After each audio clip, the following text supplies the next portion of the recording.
Good evening every one. நான் இவங்கள மாதிரிலாம் படிச்சில்லை. நான் ஒரு ப்ராஸ்டியூஷன் செய்கிற திருநங்கை தான். என் பேர் சுவாதி. நான் வந்து பிறந்து வளர்ந்தது எல்லாம் சென்னை தான்.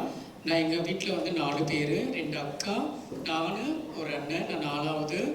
அதுக்கப்புறம் ஒரு 2013 வந்து என்னுடைய முதல் அக்கா இறந்துட்டாங்க கேன்சரால். சரி, அதுக்கப்புறம் எங்கள் அம்மா ரொம்ப உடச்சிட்டாங்க.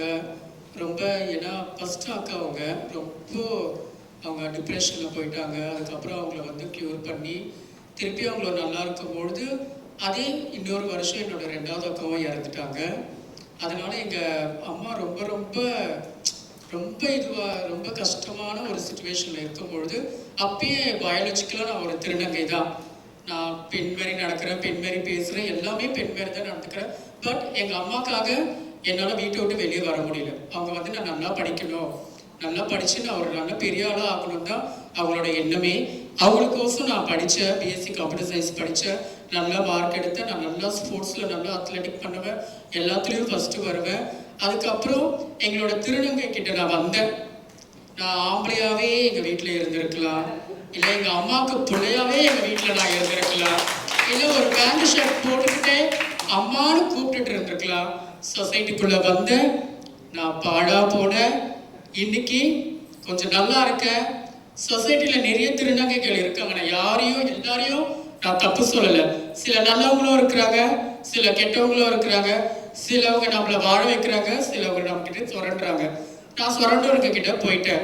என்னை எவ்வளோ சுரண்டணுமோ நிறைய சுரண்டுனாங்க. என்னை பாலியல் தொழிலுக்கு போனாங்க, பிச்சை எடுக்க சொன்னாங்க. ஒரு நாளைக்கு இவ்வளோ கொடு, அவ்வளோ கொடு, இவ்வளோ கொடுன்னு. நீ என்னை எவ்வளோ சுரண்டு, என்கிட்ட என் படிப்பு இருக்குது, என் படிப்பு என்னை கைவிடாதுன்னு சொல்லி முதல் லைலா காலேஜில் பிஸ்காம் படித்தேன். அந்த first transgender studying in Laila college. நான் படித்த அந்த ஒரு பெருமை இருக்குது. பட் ஃபினான்ஷியலாக எனக்கு எந்த சப்போர்ட்டும் கிடைக்கல. அதுக்கப்புறம் திருப்பியும் எங்கள் திருநங்கை கிட்டே தான் நான் போனேன். திருப்பி சர்ஜரி பண்ணேன், எல்லாமே பண்ணேன். திருப்பி நான் படிக்கணும்னு ஆசை வந்துச்சு. 2017 சாதிக்க பிறந்த சமூக அமைப்பிட்ட ஸ்வேதாமா கிட்ட வந்தேன். மிஸ் டிரான்ஸ்கோன்னு ஷோ பேஜ் நடந்தது, அதில் நான் பார்ட்டிசிபேட் பண்ணேன். நிறைய பேர் என்னை பாடி ஷேம் பண்ணாங்க. மூஞ்சி என்ன மூஞ்சி, நீ எல்லாம் பேஜெண்ட்டில் கலந்துக்கிறியா, உனக்கு என்ன இருக்குது, நீ என்ன வேணால் சொல்லு, என்கிட்ட என் நம்பிக்கை இருக்குது, என்கிட்ட என் திறமை இருக்குது, என் கால் ஈல்ஸ் இருக்குல்ல, அது என்னை எவ்வளோ தூரம் வேணால் நடக்க வைக்கும் அப்படின்னு நான் நடந்தேன். 5 வருஷம் இதுக்காக நான் போராடினேன். 6வது வருஷம் 2025 மிஸ் டிரான்ஸ்கியூன் 2025 டைட்டில் வின் பண்ணேன். இன்னைக்கு நான் ப்ராஸ்டியூஷன் பண்ணுறதா இருந்தாலும் இன்னைக்கு எனக்கு ஒரு அங்கீகாரம் கொடுத்து என்னோட தாய்க்கு அப்புறம் எனக்கு என்னென்ன வேணுமோ, எனக்கு டிரைவிங் லைசன்ஸ், சுய தொழில் சொல்லி கொடுத்து இன்னைக்கு வந்து ஒரு டெய்லரிங் கிளாஸ் 6 மாதம் கோச்சிங் நடந்து இலவசமாக ஒரு டெய்லரிங் சொல்லி கொடுத்து என்னை ஒரு புள்ள மாரி பார்த்துக்கிட்டு ஸ்வேதம்மா, அவங்களுக்கு ரொம்ப ரொம்ப நன்றி. கான்வென்ட் மூலயமா நான் ரொம்ப பயனடைச்சிருக்கேன். என்ன மாதிரி நிறைய திருநங்கைகள் டெய்லரிங் படிச்சிருக்காங்க, டிரைவிங் லைசன்ஸ் வாங்கி கொடுத்துருக்காங்க. அதனால எனக்கு ரொம்ப சந்தோஷமாக இருக்குது. சொசைட்டியில் வந்து எவ்வளோ பேர் இருக்காங்க, எங்களையும் மனுஷனாக பார்க்கணுன்னு தான் நான் ஆசைப்பட்றேன். எனக்கு வாய்ப்பு கொடுத்து சாதிக்க பிறந்த சமூகம் எனக்கு ரொம்ப நன்றி. நன்றி. ரொம்ப யதார்த்தமாக பேசுனீங்க. கொஞ்சம் செருப்பால் அடித்த மாதிரி இருந்தது எனக்கு. ஏன்னா அந்த மாதிரியான சுச்சுவேஷன் சொசைட்டி கொடுத்துருக்கும் போது எனக்கு கொஞ்சம் அவமானமாகவும் கஷ்டமாகவும் இருக்கு. எனக்கு உங்ககிட்ட கேள்வி என்னன்னா, ப்ராஸ்டியூஷனை இந்தியாவில் லீகல் ஆக்கணும்னு நினைக்கிறீங்களா? இல்லை, லீகல் ஆயிருக்கு. அது எந்த அளவுக்கு திருநங்கைகளாக இருக்கட்டும், இல்லை அந்த ப்ராஸ்டியூஷன் இதில் இருக்கிறவங்களுக்கா இருக்கட்டும், அது நல்லதுன்னு நினைக்கிறீங்களா? இல்லை அதுவும் ஒரு விதமான ஒரு இன்னொரு சூழ்நிலையில் தள்ளப்படணும்னு நினைக்கிறீங்களா?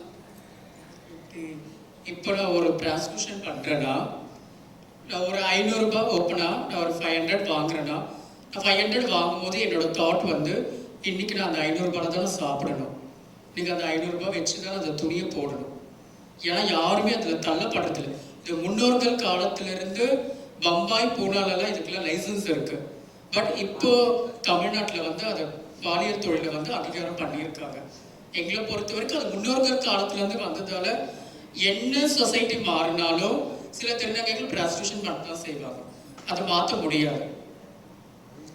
ஸோ இது அதிலிருந்து வெளியே வரணும்னு நினைக்கிறவங்க அவங்க என்ன மாதிரியான ஹெல்ப்போ இல்லை அவங்களுக்கான ஒரு மென்டல் சப்போர்ட்டோ எப்படி எடுக்கலாம்னு நினைக்கிறீங்க? யார் அதுக்கு உதவியாக இருப்பாங்கன்னு நினைக்கிறீங்க? அது வந்து நம்மளோட மென்டல் ஹெல்த் தான். இப்போ நான் ப்ராஸ்டியூஷன் பண்ணணும்னு நினச்சா தான் நான் ப்ராஸ்டியூஷன் பண்ண முடியும். இப்போ இவங்க வக்கீலாக இருக்காங்க, இவங்களால ப்ராஸ்டியூஷன் பண்ண முடியாது. அவங்க ஹெச்ஆராக இருக்காங்க, அவங்களால ப்ராஸ்டியூஷன் பண்ண முடியாது. இவங்க வந்து ஸ்வேதா வந்து பார்ட்வினோட சிஓவாக இருக்காங்க, அவங்களால ப்ராஸ்டியூஷன் பண்ண முடியாது. ஒவ்வொருட மனநிலைமையை பொறுத்து தான். இப்போ என்னோட சூழ்நிலைக்கு நான் பண்ணி தான் ஆகணும். லைஃப்பில் நான் வந்து இவங்கள மாதிரி இப்போ எனக்கு வந்து அடுத்தது மிஸ் இந்தியா போகணும். மிஸ் இந்தியா நான் வின் பண்ணிட்டேன்னு வச்சுக்கோங்களேன், எனக்குன்னு ஒரு அங்கீகாரம் கிடைக்கும். அங்கீகாரம் கிடைக்கும் போது எனக்கு அந்த ப்ராஸ்டியூஷன் தேவைப்படாது. எனக்குன்னு ஒரு அங்கீகாரம் கிடைச்சிடுச்சுல்ல, அதனால எனக்கு ப்ராஸ்டியூஷன் தேவைப்படாது.